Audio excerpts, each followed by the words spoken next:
Kembali lagi bersama saya Elsa Solavidi Sitorus. Kali ini tentang video zat adiktif. Apa perbedaan zat aditif dan zat adiktif? Ya, zat aditif digunakan pada bahan makanan dan minuman. Lalu, bagaimana dengan zat adiktif? Itu yang akan kita bahas. Zat adiktif adalah zat-zat yang apabila dikonsumsi dapat menyebabkan ketergantungan atau adiksi, atau ingin menggunakannya secara terus-menerus atau disebut ketagihan. Zat adiktif alami yang biasa dikonsumsi adalah kafein yang ada di dalam kopi dan tein yang ada di dalam teh. Setelah minum kopi, biasanya orang akan merasa lebih segar disebabkan oleh kerja kafein. Pernahkah kamu mendengar bahwa orang yang terbiasa minum kopi, kemudian tidak minum kopi akan merasa pusing seperti gambar ini? Gejala itu menunjukkan seseorang mengalami ketergantungan. Selain kafein, masih banyak zat adiktif lainnya. Zat adiktif dapat dikelompokkan menjadi 3. Yang pertama, narkotika. Kedua, psikotropika. Ketiga, zat psikoaktif lainnya. Narkotika. Narkotika merupakan zat berbahaya yang tidak boleh digunakan tanpa pengawasan dokter. Penggunaan narkotika tanpa pengawasan dokter adalah melanggar hukum. Narkotika adalah zat atau obat yang berasal dari tanaman yang dapat menyebabkan penurunan atau perubahan kesadaran, mengurangi rasa nyeri, dan menyebabkan ketergantungan bagi penggunanya. Narkotika dapat dikelompokkan menjadi 3 golongan berdasarkan potensi dalam menyebabkan ketergantungan. Narkotika golongan pertama dikategorikan sangat berbahaya karena dapat berpotensi sangat tinggi menyebabkan ketergantungan. Narkotika ini tidak digunakan dalam pengobatan. Contohnya, heroin, kokain, dan ganja. Narkotika golongan 2 berpotensi tinggi dalam menyebabkan ketergantungan dan dapat digunakan sebagai pilihan terakhir dalam pengobatan. Contohnya, morfin, petidin, dan metadon. Akan tetapi, barang ini tidak diperjualbelikan tanpa resep dan pengawasan dari dokter. Narkotika golongan 3 berpotensi ringan dalam menyebabkan ketergantungan dan dapat digunakan dalam pengobatan. Contohnya kodein. Selanjutnya adalah psikotropika.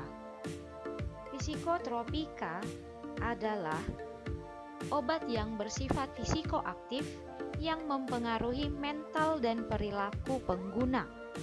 Obat ini bekerja menurunkan fungsi otak serta merangsang susunan saraf pusat sehingga menimbulkan reaksi berupa halusinasi, ilusi, gangguan cara berpikir, dan perubahan perasaan yang tiba-tiba. Sama seperti narkotika, psikotropika juga dikelompokkan berdasarkan potensinya.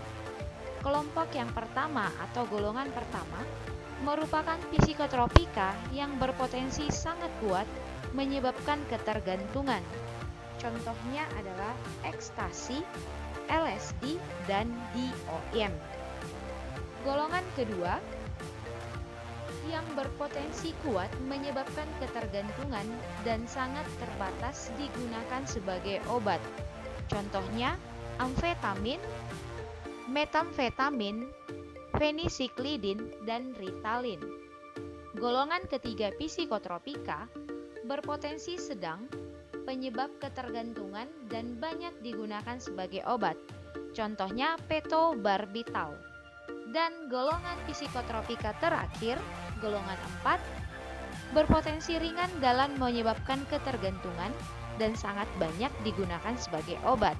Contohnya diazepam, clobazam, fenobarbital, dan clorazepam. Nah, sebenarnya penggunaan psikotropika itu sebagai obat. Namun, penggunaan yang berlebih biasanya ini yang menyebabkan ketergantungan, bahkan disebut sebagai obat-obatan terlarang, dan di situ juga melanggar hukum loh teman-teman. Perlu kalian ketahui Penggunaan obat-obatan terlarang itu sudah diatur oleh hukum dan harus kalian tahu. Jangan sekali-sekali kalian mencoba. Yang ketiga, zat psikoaktif lainnya. Selain narkotika dan psikotropika, terdapat zat atau obat lain yang berpengaruh terhadap kerja sistem saraf.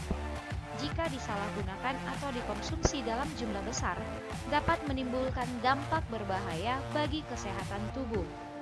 Beberapa contoh zat psikoaktif lainnya yaitu alkohol, nikotin, dan kafein.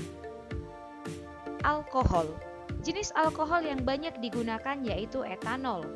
Zat ini dapat diperoleh secara alami melalui fermentasi glukosa dengan ragi.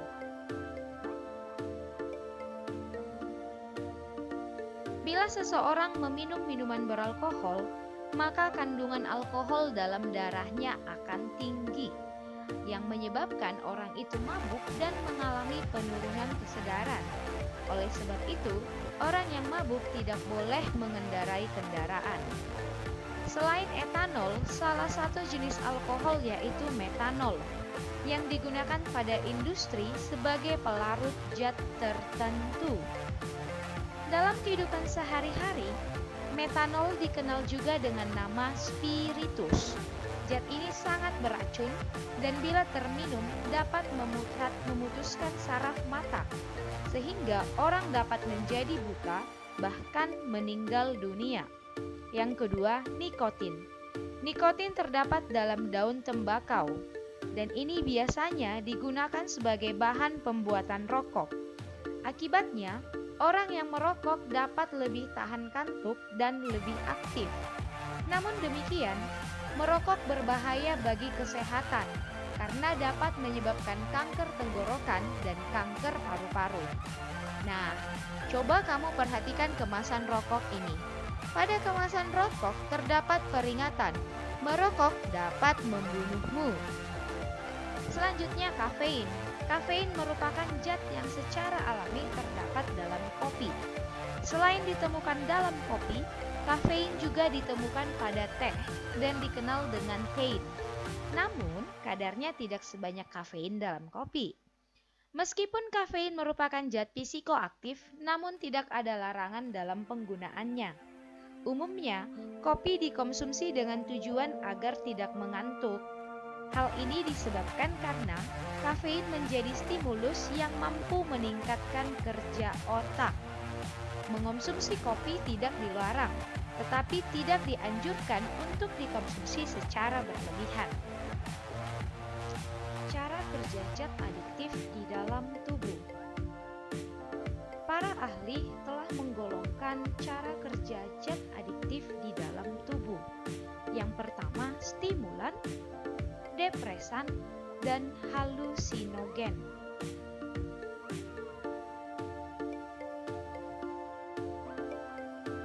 Efek stimulan bersifat menstimulasi sistem saraf simpatik melalui pusat di hipotalamus sehingga meningkatkan kerja organ. Contohnya, kafein, nikotin, amfetamin, dan juga kokain.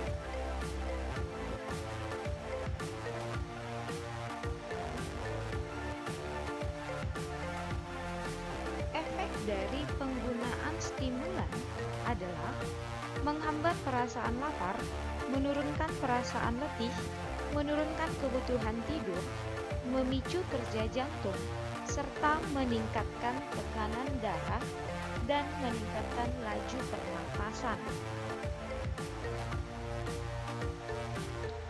Selanjutnya adalah depresan. Depresan merupakan zat adiktif yang berkebalikan dengan stimulan. Depresan akan menghambat aktivitas sistem saraf pusat atau fungsi organ tubuh lainnya, sehingga menurunkan aktivitas pemakainya. Ada 5 kategori utama depresan, yaitu etanol, barbiturat, obat penenang, alkohol, dan juga diazepam.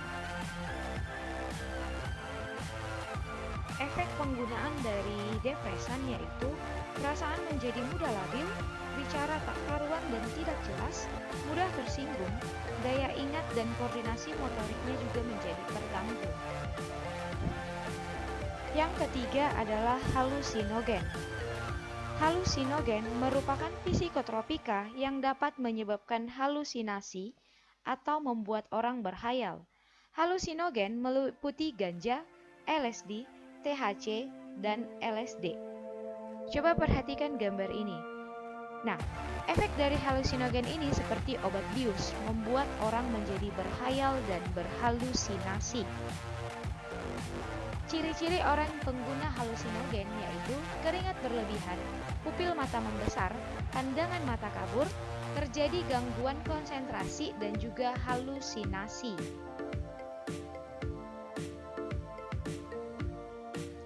Hidup ini ada akhirnya, tetapi jangan akhiri hidup ini dengan narkoba.